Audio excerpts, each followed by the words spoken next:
మొన్నటి వరకు విజయ్ గారు సింగిల్ గా వచ్చారని చెప్పేసి ఇక్కడ కళ్యాణ్ గారిని టార్గెట్ చేసి చాలా మంది వైసీపీ వాళ్ళు ట్రోల్ చేశారు. సింగిల్ గా వచ్చాడు చూసి నేర్చుకోండి అని చెప్పేసి. సో ఇప్పుడు విజయ్ గారు కాంగ్రెస్ సపోర్ట్ తీసుకున్నారు కాబట్టి జగన్మోహన్ రెడ్డి గారిని అరెస్ట్ చేయించినటువంటి పార్టీ కాంగ్రెస్ కాబట్టి మళ్ళీ ఆయన్ని తిట్టుకుంటున్నారు.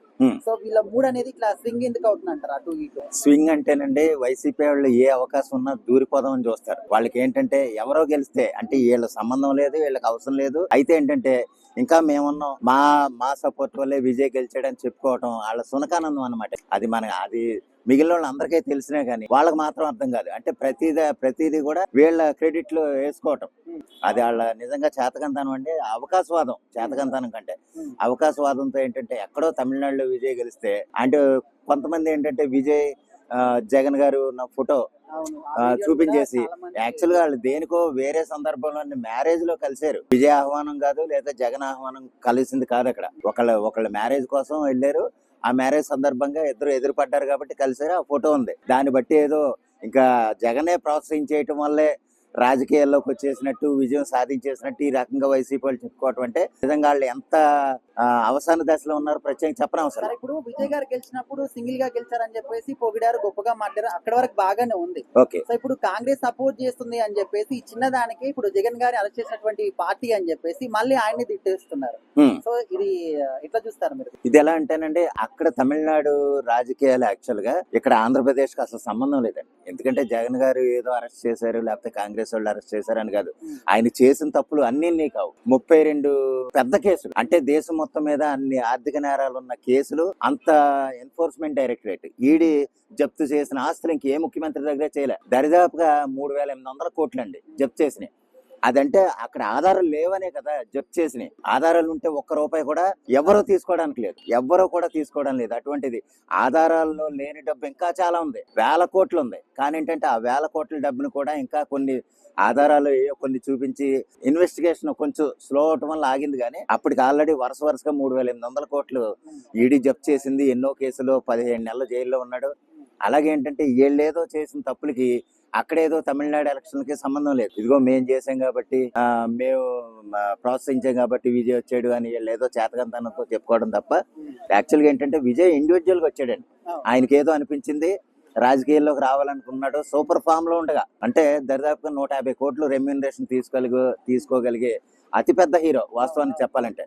అటువంటి హీరోయిజం వదులుకొని రాజకీయాల్లోకి వచ్చి విజయం సాధించాడంటే గనక దాన్ని జగన్ తో పోల్చడానికి వాళ్ళ సంబంధం లేదండి. ఒక ఆర్థిక నేరస్తుడు, ఒక స్వచ్ఛమైన హీరో. ఇక్కడ ఏంటంటే ఇక్కడ రెండిట్లని మనం పోల్చడానికి అసలు లేదు. సరే ఏదేమైనా వీళ్ళు ఏదో క్రెడిట్ తీసుకోవాలని చూస్తున్నారు కాబట్టి అది అందరూ నవ్వుతున్నారన్న సంగతి వాళ్ళకు కూడా తెలియట్లే. సరే విజయ్ సొంతంగా వచ్చాడండి, ఆయన రాజకీయాలు అది. అయితే ఏంటంటే ఇక్కడ 108 సీట్ల వరకు ఆయన ఓకే దర్జాగా హుందాగా సాధించాడు. అది కూడా కొంత ఎమోషనల్ గా ఉండే సీట్లు కూడా కొన్ని ఉన్నాయి.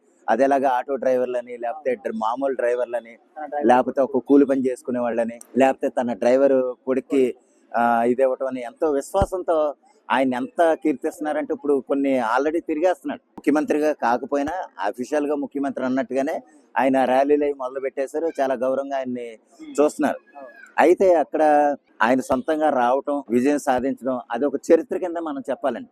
ఎందుకంటే చాలా ఏళ్ల తర్వాత ఒక సినిమా హీరో రావటం అనేది అది గొప్ప విషయం. అది ఆయన ఇండివిజువల్ గా వచ్చిందాన్ని ఎవరెవరో వాళ్ళ ఖాతాలో వేసుకోవటం అనేది అది చాలా తప్పు. విజయ్ గారు సొంతంగా వచ్చాడు, ఆయన్ని అభినందించాలి. ఎందుకంటే కొన్ని దశాబ్దాలుగా, అంటే ఒక 40-50 ఏళ్లుగా పాతుకుపోయిన పార్టీలని దూసుకుని వచ్చి ఆయన నిలబడగలగటం, అన్ని సీట్లు సాధించడం అంటే తక్కువ విషయం కాదు. సరే ఇక్కడ కొన్ని మళ్ళీ సీట్లు అవసరమైంది. దానికి మళ్ళీ కాంగ్రెస్ నుంచి 5 సీట్లు ఉన్నాయండి. సిపిఎం 2 ఉన్నాయి, సిపిఐ 2. కానీ ఏంటంటే ఇక్కడ కొంతమంది ఏంటంటే ఏఐడిఎంకే కలుస్తుంది అని అంటున్నారు. కలిస్తే కనుక ఇంకా చాలా లార్జెస్ట్ పార్టీ కింద వస్తారు. అంటే మళ్ళీ కూటమి కింద అయిపోద్ది. వీళ్ళేదో అంటే మేము సింగిల్ గా వచ్చాం అని జగన్మోహన్ రెడ్డి ఎలా చెప్పుకుంటున్నాడో విజయ్ గారు కూడా అలాగే చెప్పుకున్నాడు. కాబట్టి వాళ్ళిద్దరికీ సారూప్యంగా వైసీపీ వాళ్ళు ప్రచారం చేసుకుంటున్నారు. కానీ వాస్తవానికి అదే సంబంధం లేదు. ఆయన సింగిల్ గా వచ్చి పోటీ చేశాడు. ఇక్కడ ఎవరో పోటీ లేక, అంటే కూడా వచ్చేవాళ్ళు లేక ఇక్కడ సింగిల్ గా వచ్చాయి. అది తేడా తప్ప అంతకంటే ఏం కాదు. సరే ఏదేమైనా దానికి ఆయనకు వచ్చే సీట్లు ఈజీ అండి. ఎందుకంటే 118 సీట్లు ఆల్రెడీ 90% వచ్చేసినప్పుడు మిగిలిన వాళ్ళు జత కలవటం వాళ్ళకి గౌరవంగా భావిస్తారు తప్ప మేము వస్తామని అంటారు. ఆ విధంగా ఏంటంటే ఖచ్చితంగా విజయ్ గారు సీఎం అవటం ఖాయం. ఒక 10-12 సీట్లు ఎంతమంది కొంతమంది కలుస్తారు. ఇంకా రానున్న రోజుల్లో కలిసే వాళ్ళు ఉన్నారు. ఆపోజిట్ అంటే ఒక ఏఐడిఎంకే కలవకపోయినా ఇండివిజువల్ గా చేసిన వాళ్ళు చాలా మంది ఉన్నారు. 234 సీట్లకు గాను, తమిళనాడులో 234 సీట్లు గాను, ఇంకా బయట ఇండిపెండెంట్లు గానీ, సిపిఐ గానీ, సిపిఎం గానీ మిగిలిన సీట్లు కలిస్తే ఆయన ఇంకా భారీ మెజార్టీ ఇండివిజువల్ గానే ఉంటాడు. ఏదేమైనా సరే కాబోయే ముఖ్యమంత్రి గారు కాబట్టి ఆయన తమిళనాడు రాజకీయాలు కొత్తగా మారాలని, సంక్షేమాలు మంచిగా చేయాలని మనమందరం కోరుకోవాలి.